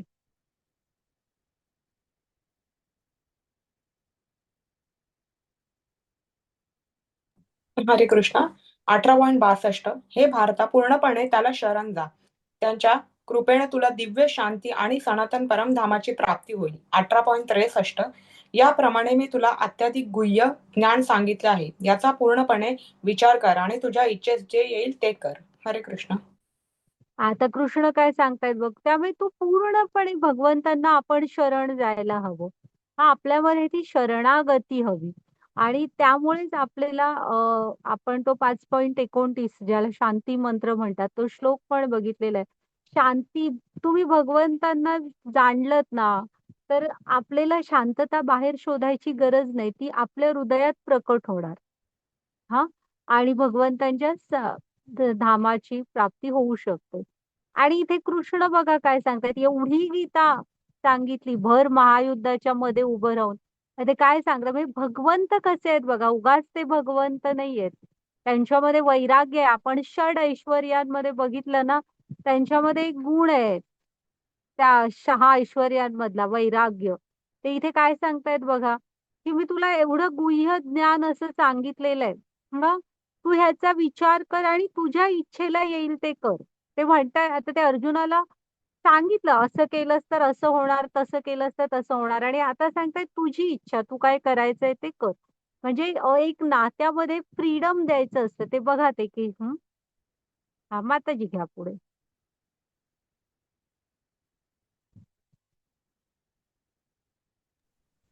हरे कृष्ण. मन्मना भव मद्भक्तो मद्याजी मां नमस्कुरु मामे वैश्यसि सत्यन्ते प्रतिजाने प्रियोऽसि मे. हरे कृष्ण. हरे कृष्ण. सदैव माझे चिंतन कर, माझा भक्त हो, माझे पूजन कर आणि मलाच नमस्कार कर. याप्रमाणे निश्चितपणे तुम्हाला प्राप्त होशील. मी तुला हे प्रतिज्ञाने सांगतो, कारण तू माझा अत्यंत प्रिय सखा आहेस. हरे कृष्ण. बघा, भक्ती करू म्हणजे मी काय करू? तर हे करायचंय तुम्हाला. सदैव भगवंतांचे चिंतन करा, त्यांचा भक्त व्हा, त्यांचं पूजन करा, त्यांना प्रणाम करा. हां, ह्या 4 गोष्टी तरी आपल्याला करायच्या आहेत. भक्ती करायची आहे म्हणजे. आणि हे कधी होणार? जेव्हा तुमच्या मनात बाकीचं सगळं जाऊन थोडीशी तुम्ही भगवंतांना जागा द्याल. हां, ते आपल्या हृदयात आहेत, पण ते आपल्या मनामध्ये यायला हवेत. हं, तर हे होणार. आणि कृष्णाने प्रतिज्ञान घेऊन सांगितलंय, की तर तू मला निश्चितपणे प्राप्त करशील. मी प्रतिज्ञेने तुला हे सांगतो. ओके. आणि हा तो श्लोक आहे हा रिपीट झाला बघा. हां. ह्याच्या आधी आपण "मन्मना भव मत बघतो" बघितला होता. म्हणजे किती महत्वाचा श्लोक आहे, की गीतेसारख्या 700 श्लोकांच्या कॉम्पॅक्ट पुस्तकामध्ये एक श्लोक रिपीट होतो. हां, तर हा श्लोक आहे, की भक्ती करायची म्हणजे काय करायची ते कृष्णाने सांगितलेलं आहे. आणि त्यासाठी आपल्या मनामध्ये थोडीशी आपण बाकीचे विचार बाजूला ठेवून कृष्णांना जागा द्यायला पाहिजे. हवा त्याची पुढे. हरे कृष्ण. सर्वधर्मान् परित्यज्य मामेकं शरणं व्रज अहं त्वा सर्वपापेभ्यो मोक्षयिष्यामि मा शुचः. हरे कृष्ण. हरे कृष्ण. सर्व प्रकारच्या धर्माचा त्याग करून केवळ मला शरण ये. मी तुला सर्व पापांपासून मुक्त करेन. तू भयभीत होऊ नकोस. हरे कृष्ण. हा ना खूप श्लोक फेमस आहे बघा गीतेचा. सर्व धर्मन परित्यज्य. हं. तर सर्व प्रकारच्या धर्माचा त्याग करून केवळ मलाच शरण आहे. मग आता कसं आहे ना, आपण अचानक उठून तर संन्यास घेऊ शकत नाही आणि गीता कुठेच तुमची कर्तव्य सोडून तुम्ही जा म्हणून सांगतच नाही. हां, मग ह्याचे 2-3 प्रकारे अर्थ घेऊ शकता.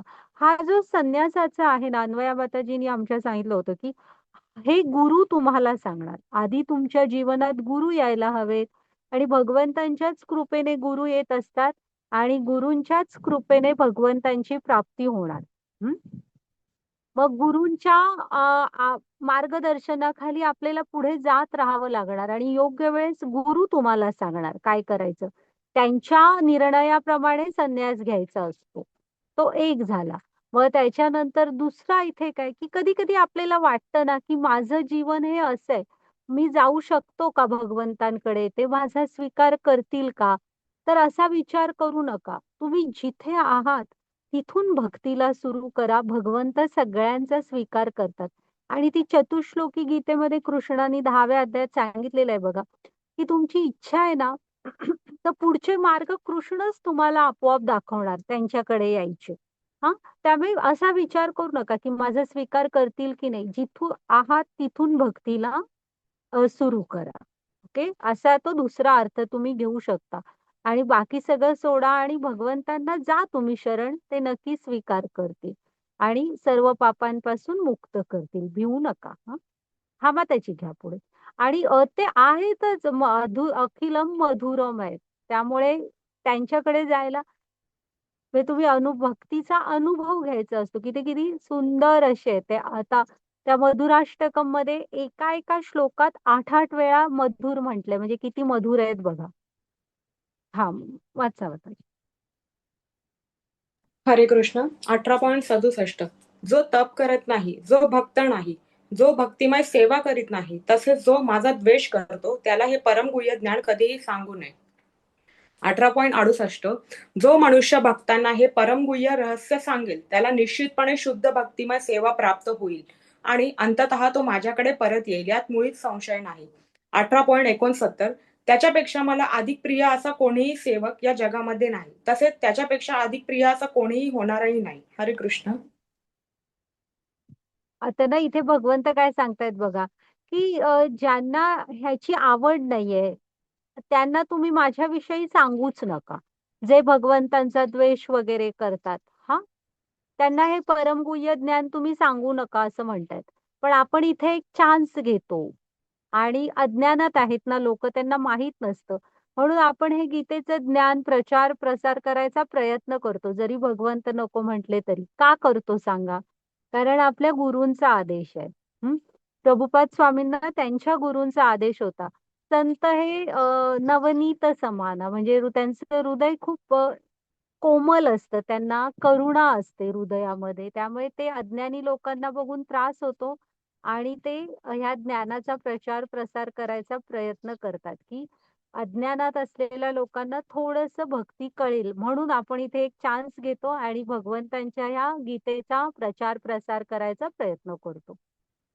पुन्हा कृष्ण इथे म्हणजे आपण बघतोय ना, की भगवंत अवतार का घेतात? त्यांच्या भक्तांना आनंद देण्यासाठी. तर भगवंतांचं त्यांच्या भक्तांवर बघा किती प्रेम आहे. जो मनुष्य भक्तांना हे परमगुह्य रहस्य म्हणजे गीतेबद्दल सांगेल ना, त्यांना निश्चितपणे शुद्ध भक्तिमय सेवा प्राप्त होईल आणि अंततः ते माझ्याकडे परत येतील यात मुळीच संशय नाही. हां, म्हणजे आता प्रभुपाद स्वामी वगैरे ते भगवंतांच्या धामातनंच आले होते तिकडेच किंवा आपली महाराष्ट्राची पूर्ण संत परंपरा घ्या.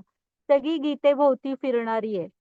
तर किती भगवंतांचं प्रेम असेल त्यांच्यावरती पहा विचार करा, की त्यांनी आयुष्य खर्च केलं ह्या भागवत धर्माच्या प्रसार प्रसारासाठी. हं. त्याच्यापेक्षा मला अधिक प्रिय असा कोणीही सेवक या जगामध्ये नाही. तसंच त्यांच्यापेक्षा अधिक प्रिय कोणी होणारही नाही. हां, भगवंतांचं त्यांच्या भक्तांवर एवढं प्रेम असतं. हां, मग त्याची घ्या पुढे. हरे कृष्ण. 18.70. आणि मी घोषित करतो की जो कोणी आपल्या या पवित्र संवादाचे अध्ययन करतो, तो आपल्या बुद्धीद्वारे माझे पूजन करतो. 18.71. आणि जो मनुष्य श्रद्धेने व द्वेष न करता श्रवण करतो, तो सर्व पापातून मुक्त होतो आणि पुण्यवान लोक जेथे वास करतात त्या शुभ लोकांची तो प्राप्ती करतो. हरे कृष्ण. हां, आता ना भगवंत घोषित करतायत बघा, की आपण पण इथे हा जो एक प्रयत्न केलाय ना, गीता उघडून बघितली, थोडी वाचणं, समजून घेणं. तर गीता हा तसा जीवनभराचा प्रवास आहे आणि अद्भुत ज्ञान आहे. ते खूप गहिरं आहे. हां, खरं हा जो आपण प्रयत्न करतोय, भगवंत त्याला सुद्धा आपण आपल्या बुद्धीद्वारे त्यांचं पूजन केलंय असं मानून घेतायत. हां, मगाशी म्हटलं ना, ते किती गोड आहेत बघा स्वभावाने. आणि जो मनुष्य श्रद्धेने व द्वेष न करता श्रवण करतो, म्हणजे फक्त श्रवण भक्ती सुद्धा किती महत्वाची असते. तुम्ही नुसतं श्रद्धा भगवंतांवर ठेवून जरी श्रवण करत असाल, हे गीता काय, भागवतम काय, तरी सुद्धा सर्व पापातून मुक्त होऊन पुण्यवान लोकांचा वास जिथं असतो, अशी भगवंतांचं धाम आपण प्राप्त करू शकतो. हं? पण फक्त श्रद्धा हवी आणि द्वेष नको. हा माताजी घ्या पुढे. हरे कृष्ण. अर्जुन उवाच नष्टो मोहस्मृतिर्लब्धा त्वत्प्रसादान्मयाच्युत स्थितोऽस्मि गतसन्देहः करिष्ये वचनं तव. हरे कृष्ण. हरे कृष्ण. अर्जुन म्हणाला, हे कृष्ण, हे अच्युत, माझा मोह आता नष्ट झाला आहे. तुमच्या कृपेने मला माझी स्मृती पुन्हा प्राप्त झाली आहे. मी आता दृढ निश्चयी आणि संशयमुक्त झालो आहे आणि तुमच्या आज्ञेनुसार मी कर्म करण्यास आता सिद्ध आहे. हरे कृष्ण. आता हा तोच अर्जुन आहे, हा जो पहिला अध्याय किंवा दुसऱ्या अध्यायाच्या सुरुवातीला काय सांगतो, की मला माझ्या हातातून शस्त्र गळून पडतंय. हा, क्षत्रियांच्या हातातून त्यांचं शस्त्र कधी पडत नाही. हा, ते बाजूला ठेवत नाही. म्हणजे त्या काळातले क्षत्रिय ते त्यांचे शस्त्र कधी हातातनं सुटायचं नाही. आणि हा अर्जुन असा झाला होता, डिप्रेशनची ती लेवल, की त्याच्या हातातून त्याचं धनुष्यबाण गळून पडलं होतं. असा गलित गात्र झाला होता. तो अर्जुन बघा काय म्हणतोय. त्यामुळे गीता हे प्रेरणेचं पुस्तक आहे. आता तो काय सांगतोय, की हे कृष्ण, हे अच्युत, माझा मोह नष्ट झालाय. पूर्णपणे. आता मी कोण आहे आणि माझे स्वरूप काय ते त्याला सगळं कळलेलं आहे. माझं कर्तव्य काय आहे. तुमच्या कृपेने मला माझी स्मृती परत प्राप्त झालेली आहे. हा, मी पूर्ण संशयमुक्त झालोय आणि तुमच्या आज्ञेनुसार काम करायला सिद्ध झालोय. आणि कृष्ण त्याला सांगत असतात ना, तू माझी आज्ञा म्हणून युद्ध कर. तुझ्यासाठी हे महाभारताचं युद्ध नाही, ते धर्मासाठी आहे. हं? बघा, त्यामुळे गीता हे एक प्रेरणेचं पुस्तक आहे. हा, माताजी घ्या पुढे. आता संजय काय म्हणतात बघूया. वाचा माताजी. हो. हरे कृष्ण. 18.74 संजय म्हणाला, याप्रमाणे श्रीकृष्ण आणि अर्जुन या दोन महात्म्यांचा संवाद मी ऐकला. हा संवाद अत्यंत अद्भुत आणि रोमांचकारी आहे.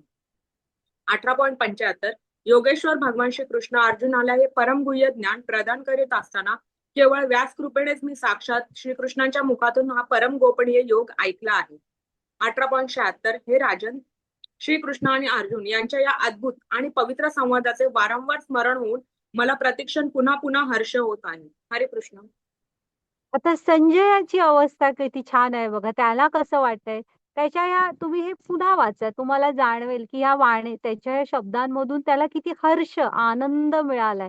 हा, कारण भगवंत आहेतच आनंदाचं उगम.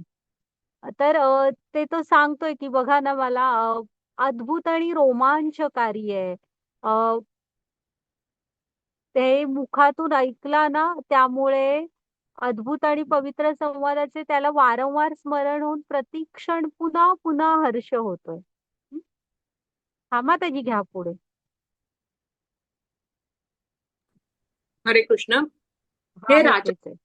हो, हे राजन, भगवान श्रीकृष्णांचे अद्भुत रूप स्मरण केल्याने मी अधिकाधिक विस्मयकारी होत आहे आणि मला पुन्हा पुन्हा हर्ष होत आहे. हरे कृष्ण. हा, तर ही गीता ही अशी आहे, ती नित्य नूतन आहे. तुम्ही जेवढा अभ्यास कराल, असं नाही की गीतेचा अभ्यास माझा पूर्ण झाला, असं कोणच नाही म्हणू शकत. ही नित्य नूतन सनातन भगवंतांची वाणी आहे. त्याच्यामध्ये नवीन नवीन आनंद तुम्हाला सापडतच जाणार. हा, माताजी पुढची स्लाइड घ्या.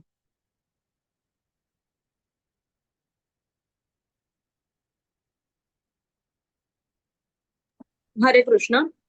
यत्र योगेश्वर कृष्णो यत्र पार्थो धनुर्धरः तत्र श्री विजयो भूतिर्ध्रुवा नीतिर्मतिर्मम. जेथे योगेश्वर कृष्ण आणि महान धनुर्धर अर्जुन आहेत, तेथे निश्चितच ऐश्वर्य, विजय, असामान्य सामर्थ्य आणि नीती आहे. हे माझे मत आहे. हरे कृष्ण. बघा, इथे हे माझे मत आहे म्हणून की नाही, संजयाने हे आता कुणाला सांगितलं, समोर त्याच्या कोण आहे, धृतराष्ट्र. संजय हा मंत्री आहे, धृतराष्ट्र हे महाराज आहे. हा, आणि हे मंत्री क्लिअर सांगून टाकतायत की घोषणा केल्यासारखं की जिथे योगेश्वर कृष्ण आहे आणि महान धनुर्धर अर्जुन आहे, तिथेच ऐश्वर्य, विजय आणि असामान्य सामर्थ्य आहे आणि नीती आहे. हा, म्हणजे युद्ध सुरू व्हायच्या आधी त्याने डिक्लेअर करून टाकलं की ही दोघं जिकडे एकत्र आहेत तिथेच विजय, धृती, नीती सगळं तिकडेच आहे. हा, मग तुमच्या लक्षात आलं का? गीता ऍट अ टाइम कुणी ऐकली? जशी अर्जुनाने ऐकली तशी ती व्यासदेवांच्या कृपेने संजयाने पण ऐकली आणि संजयाने ती लगेच धृतराष्ट्रांना पण सांगितली. मग अर्जुन बदलला, आता म्हणाला नष्टो मोहो स्मृतिर्लब्ध्वा. हा, आता हा पण म्हणतोय की यत्र पार्थो यत्र कृष्ण आणि यत्र पार्थो धनुर्धर, तिथेच नीती वगैरे. मग अधूर ही दोघं पण एवढी बदलली. हे का बदलले नाही सांगा? धृतराष्ट्र, आपल्याला पुढचं तर सगळं महाभारत माहित आहे. धृतराष्ट्र होते तिथेच का राहिले?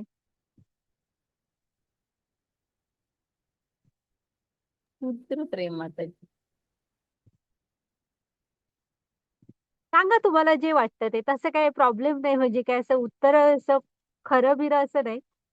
तुम्हाला जे वाटतं ते सांगा की का धृतराष्ट्र पण ऐकतोच आहे ना, ह्या दोघांमध्ये एवढा फरक झाला, त्याच्यामध्ये का नाही झाला?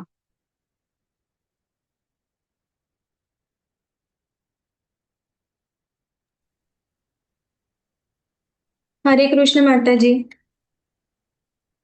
हा कारण त्याने कृष्णांचा मत्सर केला. हा हा ऍक्च्युली तसा धृतराष्ट्र त्यांचा मत्सर नव्हते करत कधी ना. इवन दुर्योधनाने कधी मत्सर केला होता? मी आणि माझं ह्याच्या पलीकडे बघू नाही शकले. तुम्ही आसक्ती. दुर्योधन घ्या, तुम्ही धृतराष्ट्र घ्या. हा, हे मी आणि माझं ह्याच्या पलीकडे बघितल्याशिवाय ना भगवंत भेटणार, ना गीता, ना गुरु, कोणच नाही. ती ज्ञानाची दृष्टी पाहिजे. म्हणजे काय हवंय आपल्याला? तर आपल्याला मी आणि माझं ह्याच्या पलीकडे, तुम्ही 9व्या अध्यायातलं गोपनीय ज्ञान म्हणजे काय गोपनीय ज्ञान आहे? तर 3 गोष्टी माताजींनी सांगितलेल्या की आपल्याला लक्षात ठेवायच्या आहेत. मी गीता शिकलो आणि जर का तुम्ही ह्या 3 गोष्टी नाही शिकलात तर तुम्ही गीता नाही शिकला. ही पहिली गोष्ट की मी म्हणजे भगवंतांचा अ, अंश आहे. आत्मा कोण आहे? भगवंतांचा अंश आहे. तो कुठं असतो आत्मा? आपल्या हृदयात तर असतो. हा, थांबा मी 1 मिनिट वाचून दाखवते तुम्हाला. ते तुम्ही गीता शिकला आणि ते 3 नाही शिकलात तर लक्षात ठेवा की काहीच नाही शिकलात. 3 गुह्य गोष्टी लक्षात ठेवायच्या की मी शरीर नाही, आत्मा आहे. मी कृष्णाचा अंश आहे आणि मी कृष्णाचा नित्य सेवक आहे. हे आपल्याला आधी ह्या 3 गोष्टी स्वतःला, तुमच्या कुटुंबाला, तुमच्या मुलांना, तुमच्या वागण्यातून आणि त्यांच्यासाठी शास्त्रांचा अभ्यास त्यासाठी करून करायचा आहे की कृष्णांची पोझिशन समजून घ्या तुम्ही. आपण अणू आहोत, भगवंत विभू आहेत. हा, पूर्ण ऐश्वर्यमान. आपण एक अणुरूप त्यांचा अंश आहोत. त्यामुळे ह्या 3 गोष्टी की मी शरीर नाही, आत्मा आहे, मी कृष्णाचा अंश आहे आणि मी त्यांचा नित्य सेवक आहे. हे जेव्हा आपल्याला कळणार तेव्हा आपण मी आणि माझ्या पलीकडे बघू आणि मग आपल्याला ती भावना येणार जी ह्याच्यामध्ये आली, संजय आली किंवा अर्जुनामध्ये आली. हा, आणि मग आपला भक्तीकडे हळूहळू प्रवास सुरू होणार. तिथं घाई नाही करायची. तुम्हाला जशी जमेल तशी सुरुवात करा. हं? हा माताजी घ्या पुढे. आता ना आपण कर्मयोगाद्वारे बंधनातून मुक्तता म्हणजे त्याग आणि संन्यास काय आहे वगैरे ते सगळं बघितलं. कोणतेही कर्म करायला 5 घटक आवश्यक असतात, पण त्यात भगवंतांची परवानगी हे महत्वाचं आहे. ते नसलं तर आपण काही करू नाही शकणार. हा, मग 3 गुण आपलं सगळं कसं नियंत्रित करतात ते बघितलं आणि आपल्याला कुठं जायचंय? शुद्ध सत्व गुणात. मग वर्णाश्रम धर्माद्वारे शुद्धीकरण बघितलं की आपलं ध्येय, तुम्ही असा कुठल्याही वर्णात आश्रम तो तुमच्या स्वभाव आणि गुणांनुसार निवडा. आश्रम सोडू नका आणि जीवनाचं ध्येय भगवंतांची सेवा हे ठेवा. हं? म्हणजे आपल्या आध्यात्मिक उन्नतीला थोडा वेळ द्या. बाकी सगळं करा पण. हं. त्याच्यानंतर गोपनीय ज्ञान म्हणजे ब्रह्मभूत स्तर काय असतो तो बघितला. शुद्ध भक्तीविषयी कृष्णाने सांगितलं आणि इथं संजयाने हे पण दिला निष्कर्ष. तर होतोय. आता आपला इथे अध्याय पुरा झाला. तर जे काही सेवा केली ती भगवंतांना आणि गुरूंना अर्पण करते. तुमचे पण खूप आभार. तुम्ही इथे आलात. आपल्या सगळ्या को-होस्ट, ॲडमिन सगळ्या माताजींचे पण खूप आभार. ओके. आणि सगळ्यांनी पुढच्या लेव्हलला जा. आमचं म्हणजे आम्ही काय केलं तर गीता वगैरेचं ज्ञान काही नाहीये फारसं मला तरी. फक्त आमचं ध्येय तुम्हाला एका ज्ञानाच्या समुद्राच्या जवळ काठावर आणून ठेवलं असं तुम्ही समजा. आता ह्या ज्ञानाच्या समुद्रामध्ये उतरा खोल आणि ज्ञानाचे सुंदर मोती वगैरे तुमचे तुम्ही जमा करा हां. असा हे ह्यांनी आपल्या नामदेवांनीच म्हटलेलं आहे ना, "एक तरी ओवी अनुभवावी ज्ञानेशाची." एवढं गहिरं ज्ञान आहे, की जीवनात एक तरी गीतेचा श्लोक आपल्याला उतरवता यावा. हं. तर चालेल. हरे कृष्ण. ओके. माताजी रेकॉर्डिंग स्टॉप